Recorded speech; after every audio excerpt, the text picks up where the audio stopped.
할렐루야. 주님의 은혜와 평안이 여러분과 함께 하시기를 기원합니다. 특별히 우리 장로님들에게 성령님의 크신 능력이 늘 함께 하시기를 간절히 바랍니다. 오늘 함께 복음의 능력이라는 제목으로 말씀을 나누도록 하겠습니다. 복음의 일꾼이라는 제목으로 함께 말씀을 나누도록 하겠습니다. 복음의 일꾼, 내가 어떤 복음의 일꾼인지, 또 내가 어떤 복음의 일꾼으로서 자세를 가져야 하는지에 대해서 함께 나누어 보도록 하겠습니다. 매주 수요일 저녁에 KBS 1채널에 일꾼의 탄생이라는 프로그램이 방영되고 있습니다. 트로트 가수 진성 씨와 또 여러 연예인들이 등장해서 일손이 부족한 시골, 정말 일꾼들이 필요한 시골에 가서 그들의 요구를 들어주고 그들의 요청을 들어주며 자신들이 일꾼이 되어서 여러 가지 굳은 일을 하는 프로그램입니다. 방송을 보면은 정말 많은 일꾼들이 필요하다라는 것을 느끼곤 합니다. 정말 일꾼들이 필요한 곳이 정말 많구나, 정말 일손들이 부족한 곳이 정말 많구나라는 것을 느낍니다. 어디를 가서 일을 하나 봤더니 강원도 삼척 도계 점리마을까지 가서 일을 하더라고요. 또 그 외에 정선도 가고요, 통영도 가고요, 정말 알지 못하는 지역까지 가서 그곳에 사시는 어르신들의 일을 도와주며 자신들이 일꾼이 되어서 기쁘게 일하는 모습을 나타내고 있습니다. 하는 일들을 보면 굉장히 다양합니다. 농사일 혹은 축사일, 해녀일 돕는 것부터 시작해서 도배도 하고요, 또 수리도 하고요, 용접도 하고요, 너무나 많은 일들을 합니다. 굉장히 힘든 일을 하지만은 그 모습을 볼 때에 감동을 받고 따스함을 느끼곤 합니다. 왜냐하면은 우리 부모님과 같은 어르신들이 계신 곳에 일을 하기 때문입니다. 내가 차마 가지 못해서, 차마 돕지 못한 곳에 그들이 가서 일하면서 부서진 집을 다시 수리하고 또 하지 못했던 일들을 다시 하면서 그 어르신들의 얼굴 속에서 기쁨의 모습을 보며 우리 부모님들이 저런 모습이겠구나, 내가 하지 못했던 일들을 저분들이 해주는구나 라면서 감동을 받고 또 그 모습에 기뻐하고 있습니다. 보면서 정말 느끼는 것은 우리의 도움이 필요한 곳, 정말 일꾼이 필요한 곳이 많다라는 것을 느끼곤 합니다. 그리고 일하는 모습을 통하여서 정말 일하는 모습, 기쁨으로 헌신하며 일하는 모습이 참 아름답구나, 또 감동이 되는구나 라는 것을 느낍니다. 사랑하는 성도 여러분, 여러분은 지금 어디에서 일하는 일꾼이십니까? 그리고 여러분은 어떤 일꾼이십니까? 오늘 함께 나눈 본문 골로새서, 사도 바울이 골로새 지역에 있는 교회에 편지를 쓴 내용을 담고 있습니다. 다른 서신들과 다르게 골로새, 사도 바울이 직접 가서 복음을 전한 곳이 아닙니다.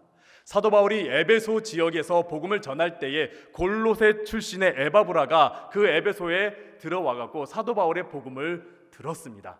사도 바울의 복음을 듣고 그는 그리스도인이 되었고 사도 바울에게 말씀의 훈련을 받고 함께하면서 복음을 들고서 다시 자신의 고향인 골로새로 가서 복음을 전하게 된 것이지요.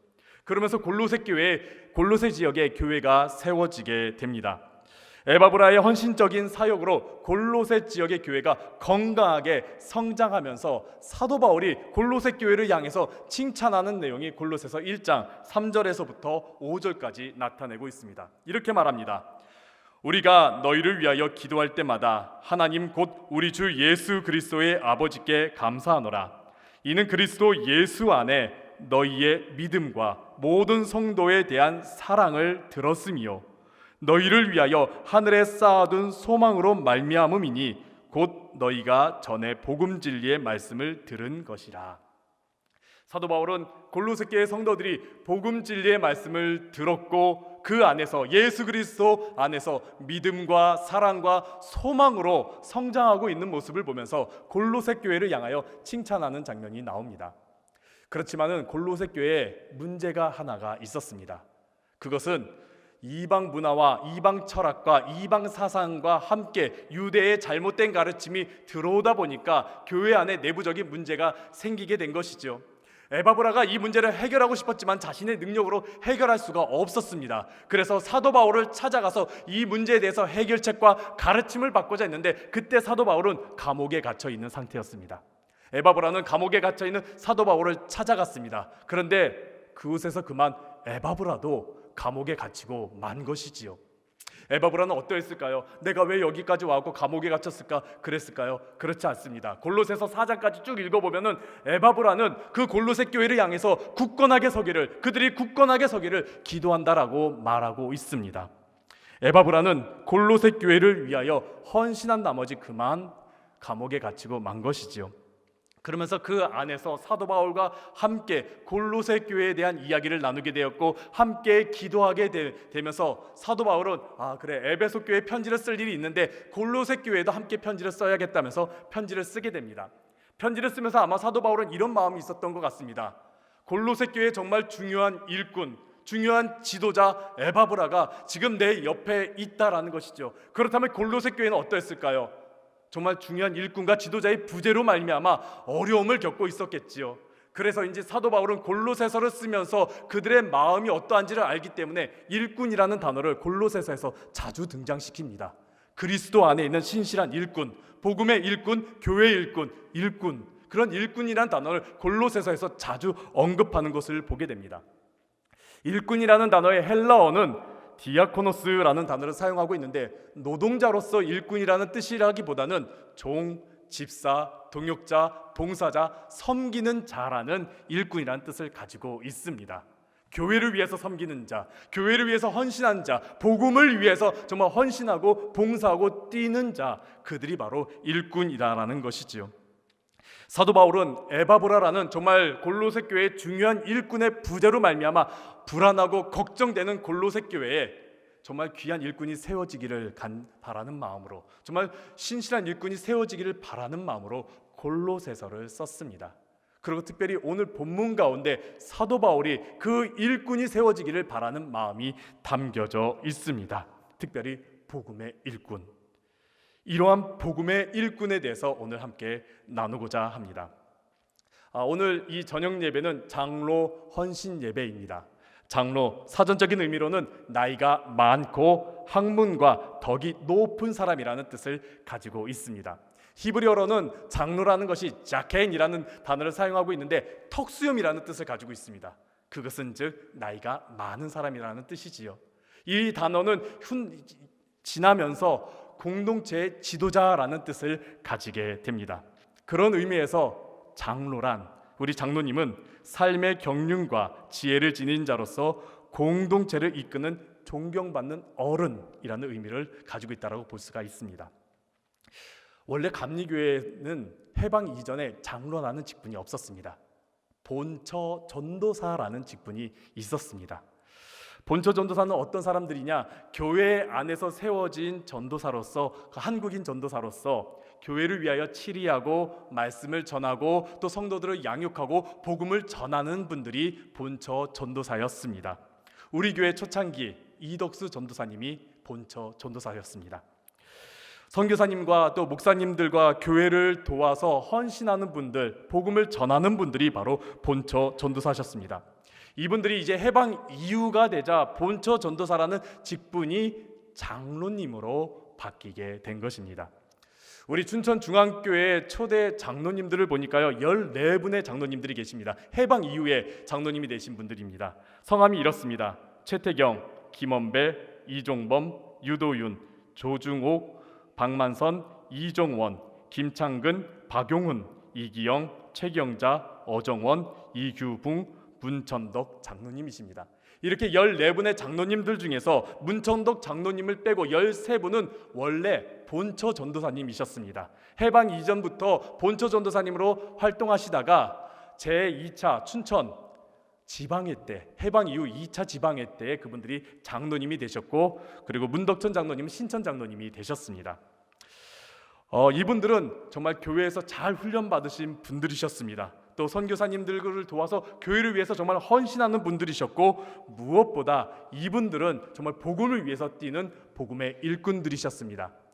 비록 한군정제 이후에 이 모든 분들이 다시 춘천으로 모이시지 못했습니다. 각지에 흩어지셨습니다. 하지만 각지에 흩어지시면서 이 장로님들은 대구에서 복음을 전하시면서 큰 교회를 세우셨고요, 저 홍천에서 복음을 열심히 전하시면서 모곡교회를 세우셨습니다. 그러면서 곳곳에서 복음을 전하시면서 복음의 일꾼으로서 최선을 다하신 분들이셨습니다.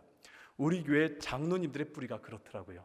우리 교회 장로님들의 뿌리를 보니까 복음의 일꾼으로서 정말 열심히 복음을 전하시고 또 교회에서 헌신하는 분들이셨습니다. 이런 의미에서 우리가 오늘 이 시간 복음의 일꾼에 대해서 함께 나눠보고자 합니다. 오늘 본문을 통해서 복음의 일꾼에 대해서 나누고자 하는데 오늘 본문에서 두 가지를 말하고 있습니다. 첫 번째는 복음의 일꾼이 누구인지, 두 번째는 복음의 일꾼의 자세는 무엇인지에 대해서 말하고 있습니다. 이 두 가지에 대해서 함께 나누면서 우리 장로님들, 복음의 일꾼으로서 장로된 직분을 받은 나 자신이 누구고 어떤 자세를 가져야 하는지, 동시에 여기 계신 모든 성도님들, 복음의 일꾼된 자로서 부름받은 우리가 어떠한 모습을 가지며 살아가야 하는지에 대해서 우리가 함께 점검하며 결단하는 시간을 가지시길 바랍니다. 첫 번째입니다. 복음의 일꾼은 누구인가입니다. 오늘 본문 22절에 이렇게 말씀합니다. 이제는 그의 육체의 죽음으로 말미암아 화목하게 하사 너희를 거룩하고 흠없고 책망할 것이 없는 자로 그 앞에 세우고자 하셨으니라고 말합니다. 복음의 일꾼은요, 예수 그리스도로 말미암아 하나님과 화목하게 된 사람입니다. 그러한 사람은 어떤 사람이냐? 거룩한 자입니다. 흠없는 자입니다. 책망이 없는 자입니다. 그리고 무엇보다 하나님 앞에 세워진 자입니다. 하나님 앞에 세워졌다. 그것은 어떤 의미를 가지고 있을까요? 헬라어로 보니까 파리스테미라는 단어를 사용하고 있는데 그 뜻은 보내다, 세우다, 맡기다, 놓다라는 뜻도 가지고 있지만은요, 바치다, 드리다라는 뜻도 가지고 있습니다. 즉 하나님 앞에 세워졌다라는 것은 나 자신을 하나님께 드렸다, 하나님께 바쳤다라는 뜻을 가지고 있는 것입니다. 그래서 그 단어 바로 앞에 거룩하다, 흠없다, 그리고 책망받을 게 없다, 즉 제물로서의 모습을 담고 있는 것이죠. 하나님 앞에 섰다, 하나님 앞에 선 자다, 그것은 나 자신을 하나님께 드려진 자라는 것입니다. 그런데요, 내가 흠없는 것, 내가 거룩한 것, 내가 책망받을 일이 없는 것은요, 우리 스스로 할 수가 없습니다. 내 능력으로 할 수가 있는 것이 아닙니다. 그것은 오로지 하나님께서 해주셔야지만이 가능합니다. 어떻게요? 예수 그리스도의 보혈로서시요.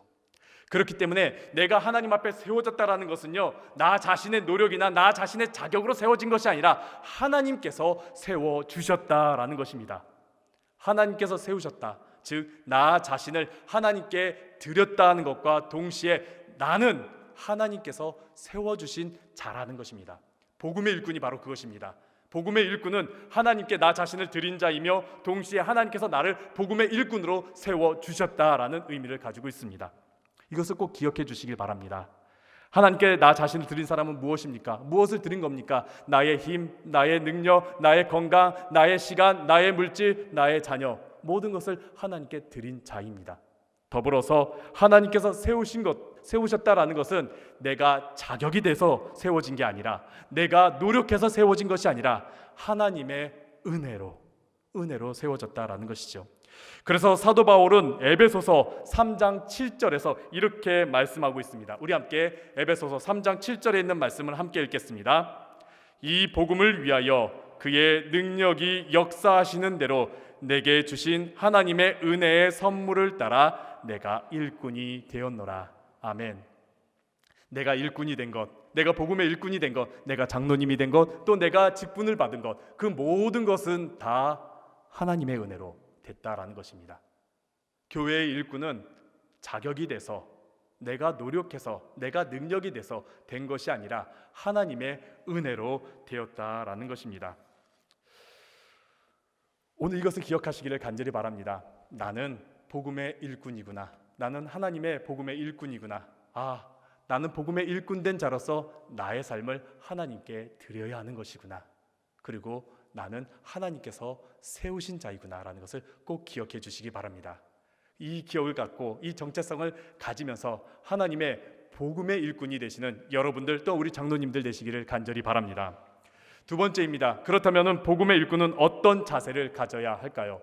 23절에서 이렇게 말씀하고 있습니다. 만일 너희가 믿음에 거하고 더 위에 굳게 서서 너희 들은 바 복음의 소망에서 흔들리지 아니하면 그리하리라 라고 말합니다. 복음의 일꾼은요, 믿음 안에 거하는 자입니다. 믿음 안에 흔들리지 않고 굳건하게 서 있는 자입니다.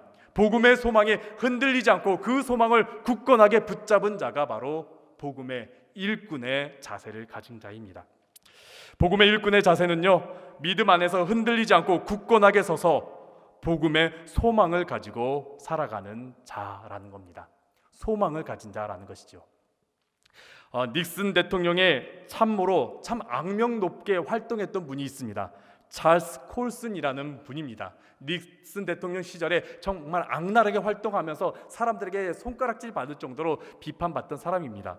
그가 워터게이트 사건으로 말미암아 감옥에 갇히고 말았습니다. 최고 권력자 곁에서 정말 승승장구했던 그가 감옥으로, 바닥으로 떨어지게 된 것이지요. 그런데 그 감옥 안에서 그가 하나님을 만나게 됩니다.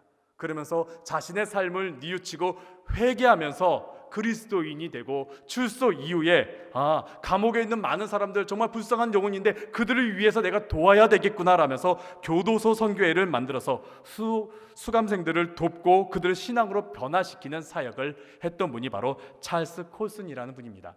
그가 감옥에 갇혔을 때 감옥에 있는 사람들을 유심히 바라보니까 소망을 가지고서, 희망을 가지고서 사람들이 분류되더라는 겁니다. 희망을 가지지 않는 자들은 이렇답니다. 희망을 가지지 않는 죄수들은 자꾸 머리를 벽에 부딪히면서 자기의 몸을 가해하고 해했다는 것이죠. 그리고 더 희망이 없기 때문에 그냥 방 한쪽 구석에 앉아서 가만히 있었다라고 합니다. 희망이 없는 자들은 자기 몸을 해하고 그저 아무것도 하지 않고 그냥 구석에 있었다는 것이죠. 근데 희망을 가진 자는 좀 달랐다고 합니다. 희망을 가진 자는 기회가 있을 때마다 마당에 나가서 운동을 하고 뭔가 움직이기 시작하면서 당장 내일이라도 나는 나갈 수 있을 거라고 준비하는 자들이 희망을 가진 자라였다는 겁니다. 답답하고 막막하고 정말 아무것도 없을 것 같은 그 감옥 속에서도 희망이 있느냐 없느냐에 따라서 그들의 삶이 크게 달라졌다라는 겁니다. 마찬가지입니다. 우리가 일꾼으로서 사역을 할 때 우리 안에 소망이 있느냐 없느냐에 따라서 우리의 사역은 크게 달라집니다. 우리가 복음의 일꾼으로서 우리가 소망이 있느냐, 복음의 소망이 없느냐에 따라서 우리의 사역은 크게 달라지죠. 그렇다면 우리가 소망을 가지기 위해서는 어떻게 해야 될까요? 우리가 소망을 가지기 위해서 오늘 본문에 보니까 믿음 안에 거해야 된다고 합니다. 그렇다면 믿음 안에 거해야 되는데 우리가 어떤 것을 믿어야 되는 걸까요? 흔들리지 않는 것을 우리가 붙잡아야 되는 것이죠. 흔들리는 것을 붙잡고 있으면 우리는 소망을 가지지 못합니다. 불안하기 때문에, 염려되기 때문에 우리는 소망을 가지지 못합니다. 하지만 흔들리지 않는 것을 우리가 굳건하게 붙잡고 믿음으로 나아간다면 우리는 흔들리지 않고 우리는 소망 가운데 나아갈 수 있죠. 그것이 무엇입니까? 하나님이십니다. 그래서 시편 62편 5절에서 이렇게 고백합니다. 우리 함께 시편 62편 5절에 있는 말씀 함께 읽도록 하겠습니다. 나의 영혼아 잠잠히 하나님만 바라라. 무릇 나의 소망이 그로부터 나오는도다. 아멘. 흔들리지 않는 하나님, 변함없는 하나님, 신실하신 하나님, 미쁘신 하나님, 그 하나님은 우리가 붙잡고 믿을 때에 우리의 삶은 달라집니다. 하나님께서 나를 이끄실 거야. 하나님께서 나를 붙잡아 주실 거야. 하나님께서 나의 굳건한 반석이 되어 주실 거야. 하나님께서 나와 늘 함께 하시면서 놀라운 일을 내 안에 이루실 거야. 하나님께서 내게 주신 이 약속에 있는 말씀들을 반드시 이루실 거야. 그렇다면은 내가 복음의 일꾼으로서 사역할 때 내가 이거 할 수 있냐 없냐 그것을 떠나서 소망을 가지고 우리가 나아갈 수 있다는 것이죠. 하나님께서 이루신다라는, 하나님께서 역사하신다라는 소망을 가지고 우리가 나아갈 수 있다는 것이죠. 그렇기 때문에 사랑하는 우리 장로님, 또 우리 성도 여러분, 흔들리지 않은 하나님을 굳건하게 붙잡으면서 소망 가운데 나아가시기를 간절히 바랍니다. 세상은요 변합니다. 세상은요 흔들립니다. 세상은 어둠 가운데 있습니다. 그렇기 때문에 우리가 세상을 붙잡을 때는요 어떻습니까? 그 어둠을 붙잡을 때는 어떻습니까? 불안합니다. 그리고 우리는 욕망대로 살아갈 수밖에 없습니다. 배는 것이 없기 때문에 욕망 가운데 살아갈 수밖에 없습니다. 하지만은 빛된 하나님, 흔들리지 않은 하나님을 우리가 붙잡고 나아갈 때는 어떻게 됩니까? 하나님께서 내게 이루실 일들을 우리가 기대하면서 소망 가운데 나아가게 된다는 것이죠. 그렇게 복음의 일꾼으로 세움받은 우리 여기 모인 모든 분들, 우리 장로님 믿음 안에 거하시면서 하나님께 소망을 두고 나아가며 장로의 직분을, 또 내게 맡겨진 직분을 감당하는 여러분들 되시기를 간절히 바랍니다. 현대 일본인들 가운데 존경받는 인물 중에 스기하라 지우네라는 분이 계십니다. 스기하라 지우네, 이분은 세계 제2차 대전, 우리가 일제 치하에 있었을 때 계셨던 일본인입니다. 그는 러시아어가 너무나 잘하고 유능했기 때문에 러시아 쪽의 외교관으로, 러시아어 지역의 외교관으로 활동하셨습니다. 그러면서 이제 러시아 여인을 만나서 그 여인과 결혼하게 되고 그 여인을 통하여서 복음이 전파되며 그리스도인이 된 분이십니다. 이러한 스기아라 지훈의 이분이 이제 세계 제2차 대전 때 리투아니아에서 총영사로 임명되어서 그곳에 외교관으로, 대사관으로 일하기 시작했습니다. 세계 제2차 대전에 반발했습니다. 서쪽에서는 독일의 그 나치군들이 밀려오고 있었습니다. 그러다 보니까 많은 대사관에 있던 사람들이 이제 피난을 가기 시작했습니다. 리투아니아에 있던 유대인들도 이제 피난을 가고 싶은데 그들이 국경 밖으로 넘어갈 수가 없었습니다. 왜요? 비자가 없었기 때문에. 비자가 있어야지만 그 국경 밖으로 넘어갈 수 있었는데 비자가 없기 때문에 그들은 넘어갈 수가 없었습니다. 대사관들을 찾아서 비자를 받으려고 찾아갔는데 모든 대사관들이 전쟁 때문에 다 피난을 갔습니다. 근데 한 대사관, 일본 대사관만 남아 있었던 것이죠. 그 일본 대사관에 유대인들이 몰려가기 시작했습니다. 그곳에 있던 스기하라 지훈에게 비자를 발급해 달라고 요청하기 시작했습니다. 그래서 스기하라 지훈에는 일본 정부에게 요청했습니다. 여기 있는 유대인들에게 내가 비자를 발급하길 원한다. 그러니 허락해 나오라고 요청했습니다. 근데 일본 정부는 이를 거부했습니다. 왜냐고요? 독일과 그 당시에 긴밀한 관계에 있었기 때문이죠. 그 일본 정부는 거부했습니다. 근데 스기하라 지훈에는 유대인들을 바라보면서 고민하기 시작했습니다. 내가 선한 일을 해야 하는가? 아니면 나라에 충성을 해야 하는가? 이 가운데 굉장히 고민하면서 하나님께 기도했습니다. 그리고서 그 다음날 스기하라 지훈에는 나라의 명령을 무시한 채 비자를 발급하기 시작했습니다. 하루 종일 비자 발급에 일에만 몰두하기 시작했습니다. 되는 대로 사람에게 비자 발급을 하기 시작하면서 많은 사람들에게 그냥 비자 발급을 그냥 무상으로 막 나눠주기 시작했습니다. 그렇게 나눠주다 보니까 어느 순간에 이제 스기하라 지훈에도 피난을 가야 될 처지에 처했고 열차를 타려고 하는데 아직도 많이 남아있는 유대인들을 바라보면서 어떻게 하나 싶어서 그는 고민 끝에 그 자리에서 비자를 막 발급하면서 창밖으로 비자를 던지기 시작합니다. 그 비자는 어떤 비자였냐? 한 장만 있어도 가족 모두가 그 비자의 혜택을 받을 수 있는 거였습니다. 가족 모두가 그 리투아니아를 벗어날 수 있고 다른 나라에 갈 수 있는 비자였던 것이죠. 그렇게 6천 명이 넘는 유대인들이 비자를 받아서 리투아니아를 탈출하여 저 러시아 극동으로 혹은 일본으로 혹은 다른 나라로 피난을 갈 수 있게 되었습니다. 하지만은 스기하라 지훈에는 이 일로 말미암아 외교관직을 박탈당하게 되고 감옥에 갇히고 말았습니다. 그리고 사람들은 그 스기하라 지훈의 그 일을 칭찬하기보다는 비난하고 조롱했습니다. 유대인들에게 뒷돈 받아서 저런 일을 했다라면서 조롱하기 시작했습니다.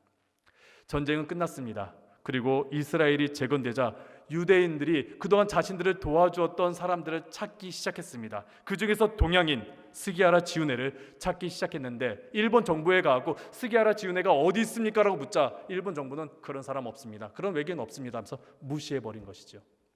그렇지만 시간이 지나고 스기하라 지훈에를 찾게 되었고 이스라엘 정부는 일본인, 동양인 처음으로 야드바센상을 야드바센상을 주면서 그를 열방의 의인, 특히 동양의 오스카 신들러라고 부른 것입니다. 훗날 스기하라 지훈의 아들이 이런 질문을 받았습니다. 아버지 일 때문에 힘들지 않았어요? 아버지의 그런 선택 때문에 당신들이 고통당했고 어려움을 겪었는데 후회하지 않으셨어요? 그때 아들이 이렇게 말했습니다. 제 아버지는 마땅히 할 일을 하신 분이십니다. 옳은 일을 하는데 하나님이 아버님을 필요로 하시자 아버지는 하나님께서 그 일을 하실 수 있도록 자신을 내어드렸습니다. 하나님께서 하신 그 일에 동참하셨습니다. 사랑하는 성도 여러분, 우리가 복음의 일꾼으로서 이 땅에 살아갈 때 쉽지는 않습니다. 현실과 또 신앙 사이에서 참 우리는 어렵습니다. 어떤 것을 선택해야 될까, 무엇을 해야 될까 고민스러울 때가 많습니다. 하지만은 우리가 예수 그리스도 안에 거하며 믿음 안에 우리가 설 때 내가 이것을 할 수 있을까? 내가 일을 하지 못할까? 내가 정말 주님의 일을 할 수 있을까? 그런 생각을 넘어서 우리는 소망으로 그 사역을 감당할 수가 있습니다. 주님께서 내 안에 역사하실 거야. 주님께서 모든 일을 합력하여 선을 이루어 주실 거야. 주님께서 이 모든 일을 이루시고 인도하실 거야. 우린 이 소망으로 나아갈 수가 있습니다. 내가 하는 것이 아니라 하나님께서 하신 겁니다. 우리는 그저 나의 삶을 주님께 드리면 되고 믿음 안에 거하면 됩니다. 사랑하는 성도 여러분, 그리고 우리 장로님, 주님께서는 우리를 복음의 일꾼으로 부르셨습니다. 한 영혼을 주님께로 인도하기 위하여, 또한 땅끝까지 복음을 전파하기 위하여 우리를 복음의 일꾼으로 부르셨습니다. 이 사명을 위해 여러분의 삶을 하나님께 드리시기를 간절히 바랍니다. 그리고 여러분의 삶을 하나님께 맡기시기를 바랍니다. 하나님께서 여러분을 통하여서 놀라운 일들을 행하실 것입니다. 여러분은 복음의 일꾼입니다. 우리 함께 기도하겠습니다.